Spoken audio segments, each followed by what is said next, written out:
নমস্কাৰ প্ৰিয় দৰ্শক, আকৌ পুনৰবাৰ মোৰ চেনেললৈ আপোনালোক সকলোকে স্বাগতম জনাইছোঁ। আশা কৰোঁ আপোনালোক সকলোৱে ভালেই আছে। আজি খুব ধুনীয়া এটা ৰেচিপি লৈ আহিছোঁ আপোনালোকৰ ওচৰত। আপোনালোকে ইতিমধ্যে স্ক্ৰীনশ্বট দেখিছে, গতিকে আহক বেছি দেৰি নকৰি এতিয়া মই ভিডিঅ'টোৰ ফালে আগবাঢ়োঁ আৰু আপোনালোকে ভিডিঅ'টো সম্পূৰ্ণকৈ আৰম্ভণিৰ পৰা শেষলৈকে স্কিপ নকৰাকৈ চাই থাকিব। আজি পিঠাগুড়িৰ খুব ধুনীয়া এটা কেক বনাম।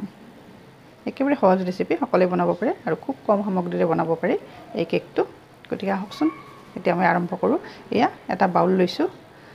আজিৰ কি লৈছোঁ সামগ্ৰী দেখাই দিওঁ। এয়া গাখীৰ লৈছোঁ, মই গাখীৰখিনি অকণমান গৰম কৰি লৈছোঁ। আৰু এয়া ভাত খোৱা চাউলৰ পিঠাগুড়ি। এয়া মোৰ ৰ'দত শুকাই লোৱা পিঠাগুড়ি, সেইকাৰণে মই গাখীৰ অকণমান গৰম কৰি লৈছোঁ। আপোনালোকে গাখীৰৰ সলনি গৰম পানী ব্যৱহাৰ কৰিব পাৰে। আৰু এইফালে মই চেনি লৈছোঁ। চেনিখিনি মই পাউডাৰ বনাই লৈছোঁ, যিহেতু পিঠাগুড়িখিনি মিক্সিত কৰা হয়, সেইকাৰণে চেনিখিনি পাউডাৰ কৰি ল'লে কি হয়, দুইটা মিক্স হয়। এতিয়া আহক, প্ৰথমতে মই পিঠাগুড়িখিনি ইয়াতে দি দিছোঁ। এই বলটোৰে মই এবল লৈছোঁ, চেনিখিনিও দিছোঁ। আপোনালোকে চেনিৰ পৰিমাণটো নিজৰ পচন্দ মতে বনাই ল'ব। কম খালে কম ল'ব, বেছি খালে বেছি ল'ব। অকণমান এয়া এচিকুট নিমখ দিছোঁ, মিঠা বস্তুত অকণমান নিমখ দিব লাগে। আৰু এতিয়া মই বেকিং পাউডাৰ এয়া চাওক, আৰু অকণমান প্ৰায় 1 চামুচ দি দিছোঁ। প্ৰথমতে এইখিনি মই ভালদৰে ফেটি ল'ম। খুব ধুনীয়া হয় খাবলৈ কেকটো, একেবাৰে চিম্পুল ৰেচিপি। আপোনালোকে এবাৰ চোৱাৰ পিছতে যিসকলে বনাই পোৱা নাই এতিয়ালৈকে পিঠাগুড়িৰ কেক সহজতে বনাব পাৰিব। আৰু এতিয়া মই ইয়াতে গাখীৰখিনি দি দিম।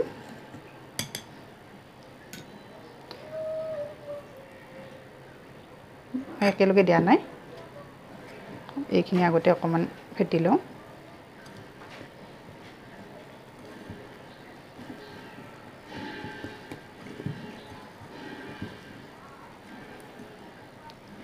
গোটেইখিনি দি দিছোঁ।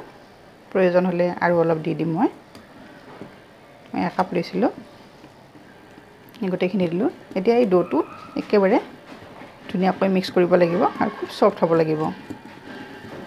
তেতিয়াহে কেকটো কোমল হয় আৰু খাবলৈ বহুতেই সোৱাদ লগা হয়। আপোনালোকে যিসকলে বনাই পাইছে তেওঁলোকে জানে, আৰু যিসকলে বনাই পোৱা নাই তেওঁলোকে মোৰ ভিডিঅ'টো চোৱাৰ পিছতে বনাব পাৰিব। আৰু খুব সহজ পদ্ধতিত দেখাম, যিহেতু পিঠাগুড়ি সকলোৰে ঘৰত থাকে আৰু নাথাকিলেও ঘৰতে বনাই ল'ব পাৰি, নহয় জানো। এতিয়া মই এইখিনি প্ৰায় 1 ঘণ্টা সময় এনেকৈ ঢাকনি এখন লগাই থৈ দিম। তেতিয়া পিঠাগুড়িখিনি খুব কোমল হয়। আৰু যিহেতু এইখিনি মোৰ ৰ'দত শুকাই লোৱা পিঠাগুড়ি, অকণমান টান হয়, সেইকাৰণে মই গৰম গাখীৰ ব্যৱহাৰ কৰিছোঁ।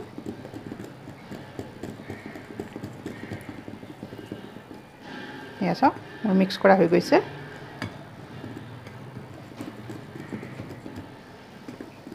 এতিয়া মই এইখিনি 1 ঘণ্টা ৰাখি দিম এনেকৈ, আৰু তাৰপিছত আপোনালোকক দেখাই আছোঁ। আৰু 1 চামুচ ৰিফাইন তেল দি দিম, মই পাহৰি গৈছিলোঁ। এয়া চাওক, মাত্ৰ 1 চামুচ লৈছোঁ। এইখিনি দি দিছোঁ আৰু অকণমান লৰাই দিছোঁ।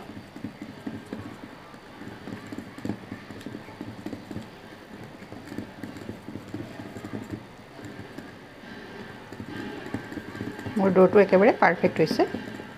ডাঠো হোৱা নাই, পাতলো হোৱা নাই, কিন্তু পিঠাগুড়িয়ে বেছিকৈ পানী বা গাখীৰ এবজৰ্ব কৰে। 1 ঘণ্টা পিছত যদি প্ৰয়োজন হয় অকণমান দি দিম আৰু, কিন্তু এতিয়া পাৰফেক্ট হৈছে। আৰু সেইকাৰণে বেটাৰটো অকণমান পনীয়া কৰিছোঁ, যিহেতু পিঠাগুড়ি হয়।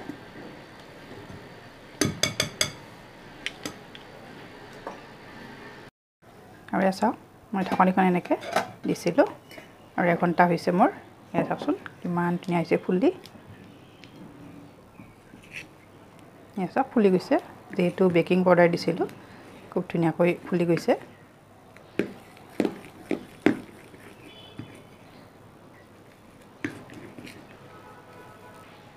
আৰু ইয়াৰে বেটাৰটো ঠিক এনেকুৱা হ'ব লাগে। এয়া চাওক,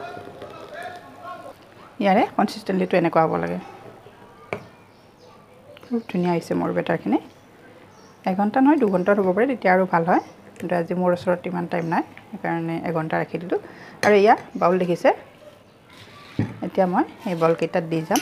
ইয়াতে মই ঘি মুচি লৈছোঁ তেতিয়া সোনকালে ওলাই আহে আৰু এইফালে টুটি বুটি লৈছোঁ আপোনালোকৰ ওচৰত যদি টুটি বুটি নাথাকে তেতিয়াহ'লে নৰ্মেল বনাব পাৰে দিলেও কোনো কথা নাই মোৰ আছিল কাৰণে দিছোঁ আৰু এতিয়া মই বাতিকেইটা তেনেকৈ দি যাম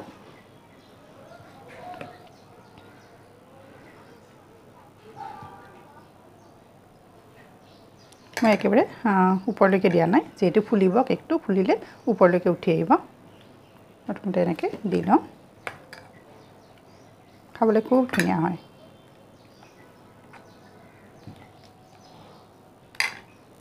আৰু আমাৰ 3টা বাতি তেনেকৈ লৈছোঁ আৰু তাৰ ওপৰত অকণমান ভাল দেখিবৰ কাৰণে এনেকৈ টুটি বুটি দি গৈছোঁ আৰু এতিয়া এই কেকখিনি মই কেনেকৈ বনাম কিহত বনাম আপোনালোকক দেখাই আছোঁ এতিয়া মই কিটচেনত যাম যিকোনো ড্ৰাই ফ্ৰুটছ ব্যৱহাৰ কৰিব পাৰে অকল যে টুটি ফুটি দিব তেনেকুৱা নহয় মোৰ আছিল কাৰণে দিছোঁ এনেকৈ সজাই দিলে দেখিবলৈ ভাল লাগে নহয় জানো এয়া হৈ গ'ল এতিয়া মই দেখাই আৰু এইফালে মই ম'ম' ষ্টেণ্ড উঠাই দিছোঁ এয়া চাওক মই আগতেই দিছিলোঁ এতিয়া গৰম হৈছে এয়া চাওক পানীখিনি উতলি আছে আপোনালোকৰ ওচৰত যদি ম'ম' ষ্টেণ্ড নাথাকে তেতিয়াহ'লে সকলোৰে ঘৰত ডেক্সি বা যিকোনো কেৰাহীত বনাব পাৰে কেৱল ভাপত দিয়া যিহেতু আৰু এইফালে মই এইখিনি দিছোঁ মোৰ যিহেতু মিনি হয় গোটেইখিনি নুজুৰিব পাৰে বাতিকেইটা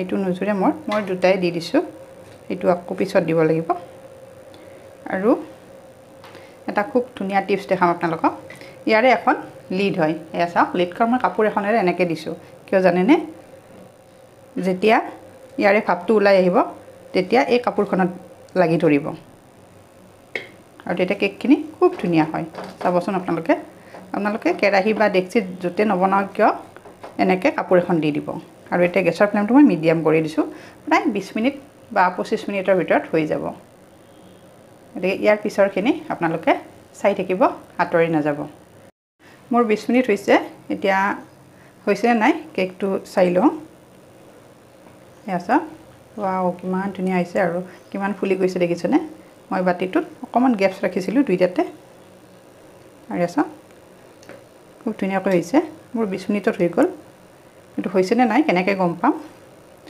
এইখন মই চাকু লৈছোঁ এয়া চাওক ধুনীয়াকৈ হৈছে খুব ধুনীয়া হৈছে এতিয়া মই গেছৰ ফ্লেমটো অফ কৰিম মই ল' টু মিডিয়াম ফ্লেমত কৰিছিলোঁ আৰু এয়া চাওক মই গেছৰ ফ্লেমটো এতিয়া অফ কৰি দিছোঁ আৰু ঠাণ্ডা হোৱাৰ পিছত মই আপোনালোকক দেখাই আছোঁ আৰু এয়া চাওক মোৰ বাতি কেক ৰেডি হৈ গৈছে কিমান ধুনীয়া হৈছে দেখিছেনে মই 3জন মানুহৰ কাৰণে বনাইছিলোঁ মই বেছি বনোৱা নাই 3টা বাতিয়ে চাওকচোন কিমান সুন্দৰ হৈছে আৰু কিমান সফ্ট হৈছে এইটো ঠাণ্ডা হৈ গৈছে এটা কাটি দেখাই আছোঁ মই